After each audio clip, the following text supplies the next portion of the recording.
एक और चीज़ है जो कि हम रमज़ान के अंदर ही ये एक फ़ेल करते हैं हम, और वो है ज़कात। ज़कात हाँ बेसिकली क्या है? ज़कात एक अलग चीज़ है, या जो हम फ़ितरा और जो हम अल्लाह की राह में जो खर्च करते हैं, वो भी ज़कात में ही आता है? नहीं, जो है ज़कात फ़र्ज़ में से है, जो हम अल्लाह के फ़र्ज़ रास्ते तो है, में हाँ, फ़र्ज़ तो है। बिल्कुल फ़र्ज़ में से है, और जो हम वैसे ही दे रहे होते हैं, तो वो जो है वो फ़र्ज़ में नहीं, वो नफ़ली सदक़े में आते हैं। ठीक। तो ज़कात जो है वो एक फ़र्ज़ इबादत है। अच्छा, इसको ये भी क्लियर कर दूँ यहाँ पर नाज़रीन को भी कि ज़कात ये रमज़ान के साथ ख़ास नहीं है। हुँ, हाँ, हमने बनाया हुआ है, क्यों? जो है वो शुरू ही से मैं ये समझता हूँ कि एक हदीस मेरे सामने गुज़री कि आप सल्लल्लाहु अलैहि वसल्लम ने फरमाया कि रमज़ान गमख़ारी का महीना है। हुँ, तो यानी गरीब के साथ गमख़ारी हम इसी महीने में फिर करते चले आ रहे हैं, यानी पहले से हमारी रूटीन ही है, हमारी रिवायत का एक हिस्सा है। और फिर ये कि वो वाली बात भी आ गई कि चूँकि इसमें हम एक फ़र्ज़ की अदायगी कर रहे होंगे, उसका सवाब 70 फ़र्ज़ के बराबर मिल रहा होगा, तो इस वजह से हम रमज़ान में ही इसकी अदायगी कर रहे होते हैं। बाकायदा रमज़ान का ये एक फ़रीज़ा या रमज़ान के साथ ख़ास इबादत ये नहीं है।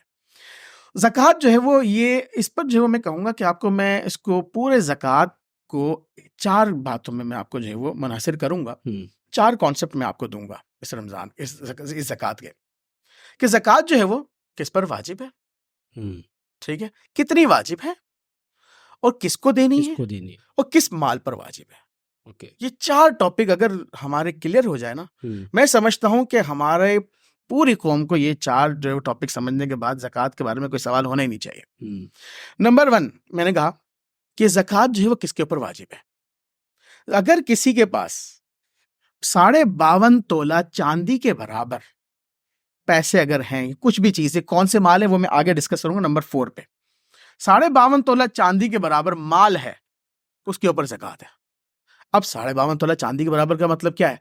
कि आज का रेट चांदी का क्या है? सिल्वर का आज का रेट क्या है? तो मैं जो अभी जो हम है वो बैक फ ऑफ द कैमरा हम जब बिल्कुल कैलकुलेट कर रहे थे, तो कैलकुलेट कर रहे थे। 1,33,822 रुपए आज की डेट में जी हाँ, बिल्कुल ऐसा है, बन बिल्कुल रहे ऐसा थे। है। ये यही इतनी रकम अगर किसी के पास होती है, तो उसके ऊपर ज़कात है। नंबर 1 तो ये बात हुई। नंबर 2 मैंने कहा कि ज़कात हमने देनी कितनी है? 2.5% यानी 100 पे ₹2.5, हुँ, ठीक है? तो इतने हमने देने हैं। ये हो गई नंबर 2। नंबर 3 हमने देनी किसको है? भई जिसके पास 52.5 तोला चांदी के बराबर माल ना हो, उसको देनी है। हुँ, ये 3 बातें क्लियर हो गई। नंबर 4 जो पॉइंट है कि ज़कात हमारे कौन-कौन से माल पर, और इस पे बड़ा ही समझ लीजिए कि लोगों ने पता नहीं क्या समझा हुआ है कि ये कोई मुश्किल चीज़ है। देखिए, मैं कहता हूँ कि माल की ना 4 किस्में हैं।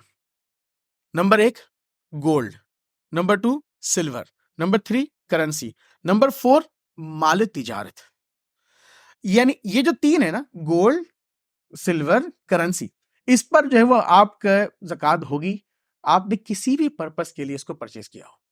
अच्छा। चाहे आपने इस्तेमाल के लिए परचेज़ किया हो, आपने अपनी जेब में रखे हुए हैं, कल आपके पास पैसे खर्च हो जाएँगे, तो फिर भी आपके ऊपर इसकी ज़कात होनी है। मतलब है कि ये तीनों चीज़ें में ये नहीं देखना कि किस पर्पज़ के लिए हमने हुँ, रखे हुए हैं।